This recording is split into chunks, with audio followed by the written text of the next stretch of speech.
Welcome back to Muff. Let's look back on the year. This is the Buccaneers 2025 season in review. Muffed. The Buccaneers finished 8-9 and missed the playoffs. And if you watch this team, that record feels generous. They started 5-1 road wins at Atlanta and Houston, a takedown of the Jets, a 38-35 shootout in Seattle. The Niners handled, the city was buzzing, then the wheels came off. Tampa went 3-8 the rest of the way, including a 5-game skid, a 34-7 blowout in Los Angeles in Week 12, and one-score heartbreakers to the Falcons, Panthers, and Dolphins. This was a team that won when the offense could outscore people and lost the moment the defense had to make a stop or the offense had to punch one in. Promising start, painful finish. Now the team by the numbers, Tampa scored just under 21 a game and gave up just over 23, a negative scoring margin that fits 8-9, but the bigger story is variance. They hung 38 in Seattle and 30 on the Niners, then dropped 9 in Detroit, 7 in Los Angeles, and 16 in a must-win Week 18 against Carolina. Total passing expected points added, how much each pass play helped Tampa's chances of scoring, came in at minus 15.9, 34th percentile league-wide. The run game was a quiet strength at plus 6.4, 66th percentile. 22 takeaways was top 5, 81st percentile, but those splash plays masked a pass defense that gave up plus 41 expected points added, meaning opposing quarterbacks added 41 points of scoring value against Tampa on the year. Boom or bust on both sides. When the boom stopped, so did the season. Now let's talk about the passing offense. Baker Mayfield threw for 3,693 yards and 26 touchdowns against 11 interceptions. A fine line on paper, but the per play numbers tell you why this passing game muffed it down the stretch. Tampa averaged just 221 passing yards a game, finished at minus 0.03 expected points added per dropback, and Mayfield's completion percentage over expected was minus 2.5, meaning he completed passes at a rate slightly below what an average quarterback would on the same throws. The unit lived on explosives, 64 on the season, 72nd percentile, and on the rookie, Emeka Egbuka caught 63 balls for 938 yards and 6 touchdowns on a 24% target share. And the moment that captures Tampa's passing identity came in Week 5 against Seattle.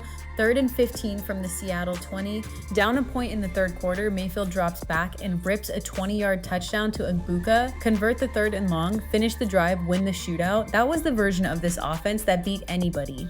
But Mike Evans played just 8 games, Chris Godwin 9, Shepard's year ended around Week 14. Boom or bust, and when the receiver room was on the trainer's table, the booms dried up. Now let's dig into the rushing offense. The ground game was the quiet survival kit, 115 yards a game on 27 carries, plus 6.4 expected points added, 66th percentile. The catch, they couldn't decide who the back was. Bucky Irving led the team with 588 yards in 10 games, but finished at minus 35.6 rushing expected points added, meaning his runs actually cost Tampa expected scoring value, with rush yards over expected at minus 231 on the year. Rashad White went for 572 yards and 4 touchdowns at a positive plus 10.4, and Sean Tucker quietly punched in 7 rushing touchdowns on just 86 carries with plus 30 yards over expected, the most efficient runner of the 3, a committee by accident, not design. Consistent floor, low ceiling. You knew you'd get 100 plus yards. You didn't know if any of it would matter near the goal line, where Tampa converted just 19% of red zone snaps into touchdowns. Next up, the pass defense. This is where the season got muffed. Tampa allowed 255 passing yards a game, 30 passing touchdowns, and gave up plus 41 expected points added. And on defense, you want that number deeply negative, so plus 41 is a real problem, just 41st percentile league-wide. 37 sacks is middle of the pack. Pressure rate at 29% is fine, but the back end couldn't finish. What kept this unit afloat was takeaways,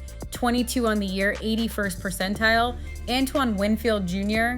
forced fumbles and picked off Jacoby Brissett in the red zone against Arizona in Week 13 to swing a game Tampa had to have. The verdict, a secondary that lived on splash because it couldn't string together stops.